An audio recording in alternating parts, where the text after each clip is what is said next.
Community builder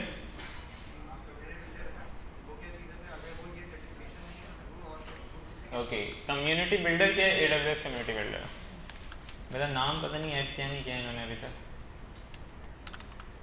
unity builder directory हो जाना चाहिए अब तक तो। वेट वेट वेट, मुझे चेक करने दे वाला।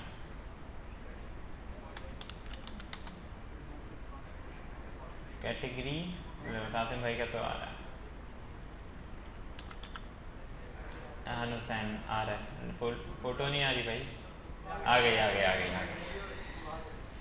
ओके, कम्युनिटी बिल्डर क्या है? कम्युनिटी बिल्डर बेसिकली एक AWS का प्रोग्राम है जो प्रोफेशनल्स के लिए आउट इनकी, जैसे यूनिवर्सिटी में कौन कौन है यहाँ पे, सोसाइटीज़ वगैरह होती है ना, ग्रुप्स होते हैं, कॉलेज स्कूल में भी अब आ गया ये सब चीज़ें।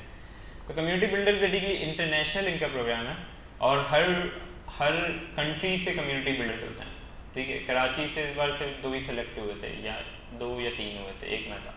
लाइक पाकिस्तान से ऑलमोस्ट अभी हैं 30-40 होंगे ओवरऑल। 5 साल का प्रोग्राम होता है, हर साल रीन्यू होती है, मेरा फर्स्ट ईयर है अभी।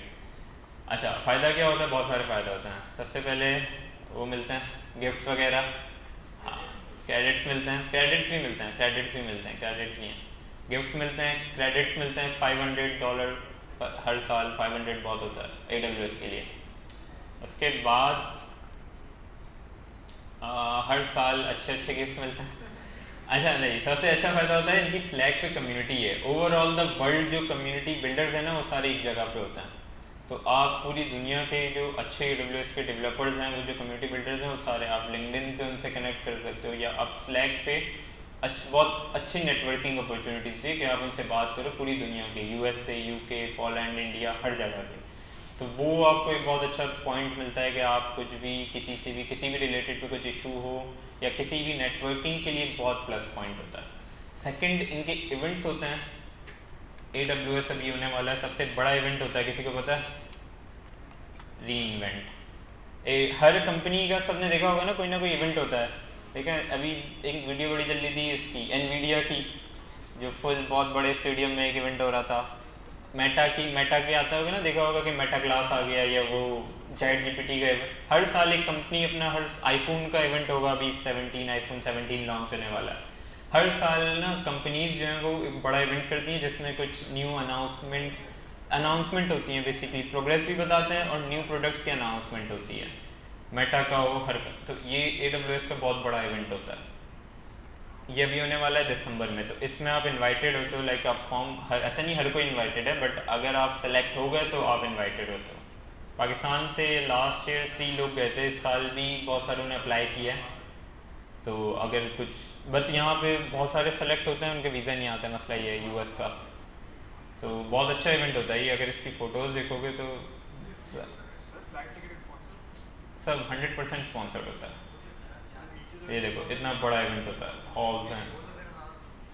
100%, अगर आपकी सिलेक्शन होती है 100%, ये आपको 3 दिन का इवेंट होता है, ये पूरा स्पॉन्सर्ड होता है। ठीक है, इसकी वीडियोस भी आप जाके देखोगे तो मल्टीपल बहुत सारी चीज़ें मिल जाएंगी। ये इवेंट स्पॉन्सर्ड होता है, और बट मैंने अप्लाई नहीं किया इस बार, नेक्स्ट ईयर ही, क्योंकि उसकी रिक्वायरमेंट्स है, ऐसे नहीं अप्लाई कर सकते। अगर आप कम्युनिटी बिल्डर भी बनने जाते हो तो उसकी कुछ रिक्वायरमेंट्स होती हैं। ठीक है, जैसे आप फॉर्म भी अगर कम्युनिटी बिल्डर का फॉर्म अप्लाई कर रहे हो तो कुछ रिक्वायरमेंट्स हैं। क्या क्या हैं? सबसे पहले आपके पास कुछ अच्छे ब्लॉग्स होने चाहिए जो AWS पे आपने लिखे हुए हो। ठीक है, मीडियम पे हो, लिंक्डइन पे हो, किसी भी और भी ऐसी 2-3 वेबसाइट है ना, जैसे मीडियम जैसी, एक और भी है, नाम भूल रहा हूँ मैं। ठीक है, लिंक्डइन पे हो, आपने ब्लॉग प्रॉपर्ली किसी AWS प्रोजेक्ट पे लिखा हुआ हो, किसी भी, तभी कहा जाता है जब कुछ करो ना तो उसका ब्लॉग या डॉक्यूमेंटेशन कर लो। तो जितने भी प्रोजेक्ट करेंगे सब एक एक ब्लॉग अपना लिखेंगे मीडियम पे, एक ब्लॉग होना चाहिए।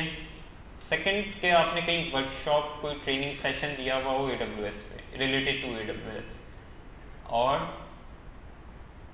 ये 2 बहुत इंपॉर्टेंट चीज़ है, और कुछ सर्टिफिकेशन तो नहीं चाहिए। ठीक है, सर्टिफिकेशन ना भी हो तो इतना इशू नहीं होता, बट ब्लॉग्स और ट्रेनिंग सेशन, या आपने कहीं भले सेशन ना दिया हो, आपने कुछ सेशन अटेंड किए हुए हों इस तरह से, तो ये 2 चीज़ें बहुत इंपॉर्टेंट होती हैं, एल्स आप सेलेक्ट नहीं होते।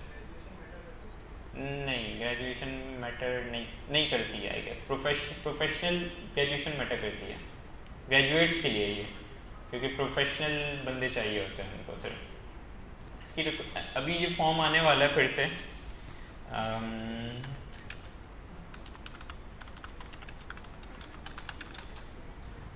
अभी ये फॉर्म आने वाला है, हर साल आता है। अच्छा, उसकी भी रिक्वायरमेंट्स है। जब फॉर्म आता है तो उस वक्त की उनकी चीज़ें नहीं चाहिए होती, 1-2 महीने पहले के ब्लॉग्स होने चाहिए, सेशन होना चाहिए।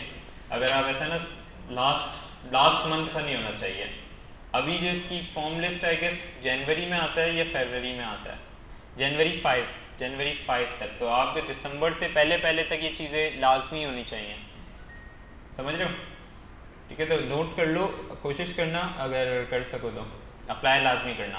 ठीक है, तो आपको लाइक देखोगे तो पूरी दुनिया से AWS के अपने एम्प्लॉयज़ भी होते हैं जो लगे हुए उतनी सारी चीज़ें होती हैं। ओके, क्लास स्टार्ट करते हैं। ऑलरेडी काफ़ी हम वेट कर लिया। ओके, क्लास टाइम पे आया करो प्लीज़।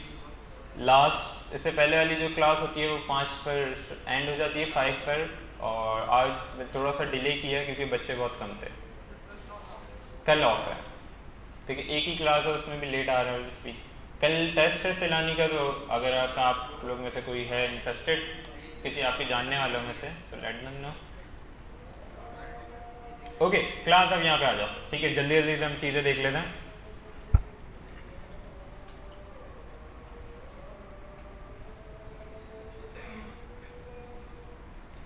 ओके, व्यूज़ हो गए, इंडेक्सेस हो गए, ठीक है, पिवट रह गया मुझे याद है, और अब ट्रिगर्स। अच्छा, क्लास यहाँ पे आओगे तो अब देखोगे तो एसक्यूएल सर्वर पे क्या लिखा हुआ है, ट्रिगर्स के बारे में क्या लिखा हुआ है, स्टोर्ड प्रोसीजर्स। ठीक है, तो ट्रिगर्स से पहले हमें समझना पड़ेगा कि स्टोर्ड प्रोसीजर क्या होता है। तो उससे पहले अच्छा है कि हम स्टोर्ड प्रोसीजर्स को पढ़ लेते हैं, जो इसके बाद वाला टॉपिक है हमारे पास, फिर हम ट्रिगर्स पे आते हैं। ओके, स्टोर्ड प्रोसीजर क्या होता है, पढ़ो और उसका मुझे समझाओ जल्दी से।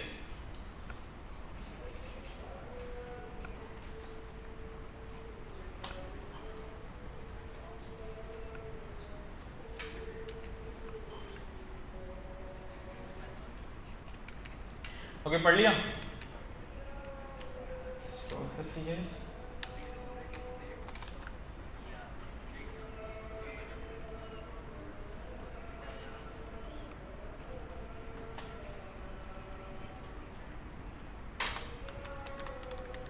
Stored procedures.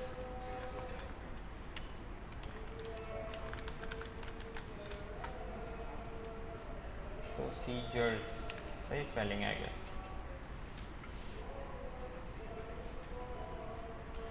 ओके क्लास, क्या समझ आया? स्टोर्ड प्रोसीजर क्या है?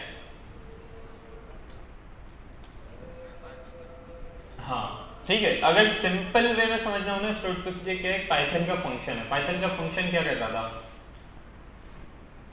कोड को सेव कर रहा था, ठीक है, और जब भी हम उसको कॉल कर रहे थे वो जो उसके अंदर कोड लिखा हुआ था उसको एग्जीक्यूट कर रहा था। सेम वे में हमारे पास स्टोर्ड प्रोसीजर भी होता है।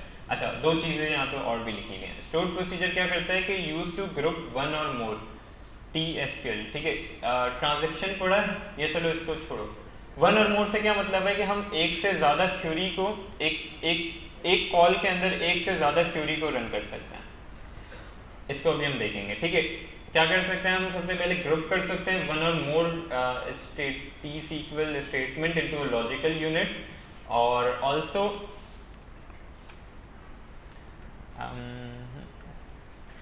ठीक है। स्टोर्ड प्रोसीजर क्या होता है कि स्टोर्ड प्रोसीजर बेसिकली आपका फंक्शन है। हमने CTEs पढ़ा था, CTE क्या कर रहा था, हाँ CTE क्या था, टेम्परेरी टेबल था।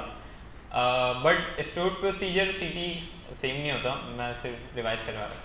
स्टोर्ड प्रोसीजर बेसिकली एक फंक्शन है जो हमारे डेटाबेस में सेव हो जाता है, ठीक है। जब जो भी आपने क्यूरी लिखी हुई है, जब भी आप फंक्शन को कॉल करोगे वो क्यूरी रन करेगा। पाइथन के फंक्शन में और क्या होता था, हाँ बिल्कुल, पैरामीटर्स होते थे, इनपुट पैरामीटर्स जितने भी हम डिफाइन करते थे। सेम वे में हमारे पास स्टोर्ड प्रोसीजर में भी पैरामीटर्स होते हैं। पैरामीटर्स में क्या क्या हो सकता है, नहीं, पैरामीटर्स में क्या फंक्शन, अगर सपोज करो, सोचते भी चलो एसक्यूएल की क्यूरी है तो पैरामीटर्स में क्या क्या हो सकता है, कॉलम नेम्स, ठीक है, और डाटा टाइप कैसे होगी, डाटा टाइप का क्या करेंगे वैसे लॉजिकली, कुछ ना कुछ फिल्ट्रेशन के लिए हो सकता है, वेयर की कंडीशन में हमें यूज़ करना हो मैक्स मिन एवरेज कुछ भी वैल्यू ग्रेटर देन ए जितनी भी सारी हम क्या होगा स्टोर्ड प्रोसीजर की इनपुट पैरामीटर्स में आ रहे होंगे। जब पैरामीटर्स में आ रहे होंगे तो जब भी आप एक डिफरेंट इनपुट के साथ कॉल करोगे उसी हिसाब से डायनेमिक रिजल्ट आ रहा होगा। कभी आपने वैल्यू चेंज की उस हिसाब से आएगा, जब वैल्यू सेकंड हो जाएगी तो उस हिसाब से आ जाएगा। बेसिकली ये है क्या फंक्शन है, ठीक है, आपकी क्यूरी भी सेव कर रहा है और जब भी आप कॉल करोगे वो क्यूरी रन करके रिजल्ट आके दे देगा। क्लियर है? अच्छा इसको देख लेना। अब आओगे तो स्टोर्ड प्रोसीजर से बहुत सिंपल सी स्टेटमेंट है, ठीक है, ये चीज़ हम पहले भी देख चुके हैं कि एसक्यूएल सेम ही रहेगी। अब जितनी भी हम एडवांस चीज़ें पढ़ रहे हैं बस उसका सिंटैक्स थोड़ा सा चेंज होगा। अब यहाँ पे देखो, अगर मुझे इस स्टेटमेंट को एक स्टोर्ड प्रोसीजर बनाना है, अभी हम करके आ रहे हैं select product name list price from production dot products, order by क्या है प्रोडक्ट नेम, ठीक है, सिंपल सी स्टेटमेंट है। अगर हमें इसको स्टोर्ड प्रोसीजर बनाना हो तो स्टोर्ड प्रोसीजर के लिए क्या सिंटैक्स होता है, सबसे पहले क्रिएट की कमांड आएगी, create procedure procedure name as begin और क्यूरी आ जाएगी, ठीक है। बिगिन और एंड ऑप्शनल होता है बट इसको देखते हैं। अच्छा सबसे पहले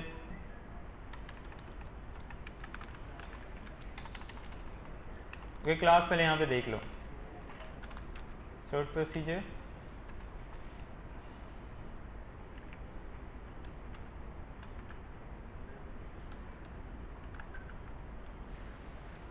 याद दिला देगा शैतान की वजह से। क्लास अगर हम डाटा को सेव कर रहे हैं तो वहाँ पे प्रॉब्लम क्या आ रही है? नहीं, मैंने मल्टीपल जॉइंट लगाए, 10 टेबल में जॉइंट लगाए, उसको उसका डाटा जाहिर सी बात है कॉम्प्लेक्स जॉइन है, टाइम लग रहा है, सपोज 10 मिनट लगे जॉइंट लगने में, मैंने डाटा को सेव कर लिया कि मैं बार बार मुझे वो डाटा चाहिए तो मैं 10 मिनट वेट तो नहीं करूँगा, मैंने उसको एक व्यू में सेव कर लिया, मटेरियलाइज व्यू में। अब प्रॉब्लम कहाँ आएगी? हाँ बिल्कुल, तो उसका सोल्यूशन क्या होता है? हाँ ठीक है, प्रॉब्लम क्या आएगी कि अभी आज हमारे पास 50 रॉज हैं एक टेबल में, सपोज मैंने उसका एक मटेरियलाइज व्यू बना दिया। मटेरियलाइज व्यू क्या कर रहा है? डाटा को सेव कर रहा है। अब डाटा सेव हो गया, सपोज 100 रॉज थी, सेव हो गई, कल मेरे पास उस टेबल में 200 300 रोज डाटा आ रहा है, तो यहाँ व्यू में क्या है, व्यू तो आउटडेटेड हो गया, पुराना डाटा दे रहा है, समझ आ रही है? तो उसके लिए हमें फिर रिफ्रेश करना पड़ता है, यस रीरन करना पड़ता है, ये स्केड्यूलर होते हैं, स्केड्यूल में पोस्टग्रेस में भी होता है, वो शेड्यूल हो जाता है कि डेली बेसिस पे चल रहा है। जैसे क्रॉन जॉब लिखी थी हमने, क्रॉन का आइडिया है सबको? ओके, उसको एयरफ्लो में देखेंगे, ठीक है। तो वो कर कहता है कि बेसिकली सपोज करो दिन में एक दफ़ा सुबह 6 बजे हमने लगा दिया शेड्यूलर कि सुबह 6 बजे वो रन करेगा, जब रीरन करेगा तो वो न्यू डाटा स्टोर कर देगा, ठीक है। तो इस तरह से हमारे पास रिफ्रेश और अपडेटेड डाटा रहता है उस व्यू के अंदर। यस, तो स्नोफ्लेक क्लाउड सर्विस है ना, उसके आपसे चार्ज कर रहा है वो, यहाँ पे ऑन प्रेमिस में वो चीज़ नहीं है, वहाँ पे हमें बनाना पड़ता है। ओके क्लियर है? इसी एसक्यूएल सर्वर में मटेरियलाइज्ड व्यू का कॉन्सेप्ट नहीं है, तो यहाँ पे इंडेक्स्ड व्यू है। अगर आप यहाँ पे देखोगे तो कहीं ना कहीं लिखा हुआ होगा,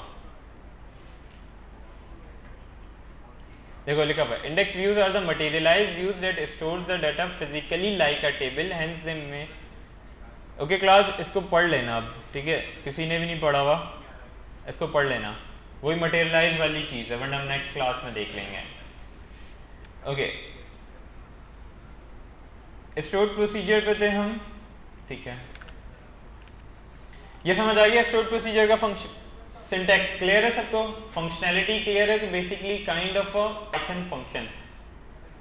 एग्जीक्यूटिंग भी देख लिया हमने, मॉडिफाई स्टोर्ड प्रोसीजर, मॉडिफाई के ऑप्शन में आओगे, ओके सिंपल है मॉडिफाई, जैसे अभी हमने किया था, सेकंड पे क्या है, अल्टर की कमांड है, अल्टर की कमांड लिखो और नेम आ जाएगा प्रोसीजर,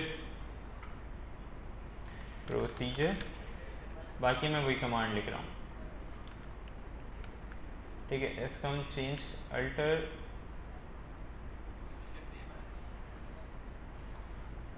मैंने भी तो सही नेम लिखा है, सही तो है।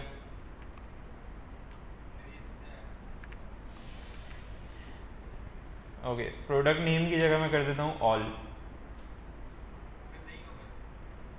हो गया, फिर वो ऐसी एरर दे रहा है।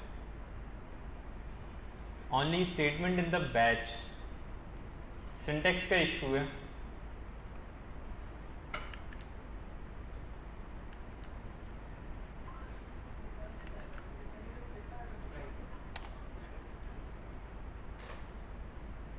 ठीक, कुछ सिंटेक्स का इशू है, फंक्शनैलिटी सही है। ओके क्लास, अल्टर सबको पता है, अल्टर हम बहुत दफ़ा पढ़ चुके हैं। इसी तरह अगर ड्रॉप करना होगा तो क्या होगा, ड्रॉप प्रोसीजर और यूएसपी प्रोटेक्ट लिस्ट। ठीक है, तो इससे हमारा जो स्टोर प्रोसीजर है वो डिलीट हो जाएगा। ओके क्लास, नमाज ब्रेक है। ठीक है।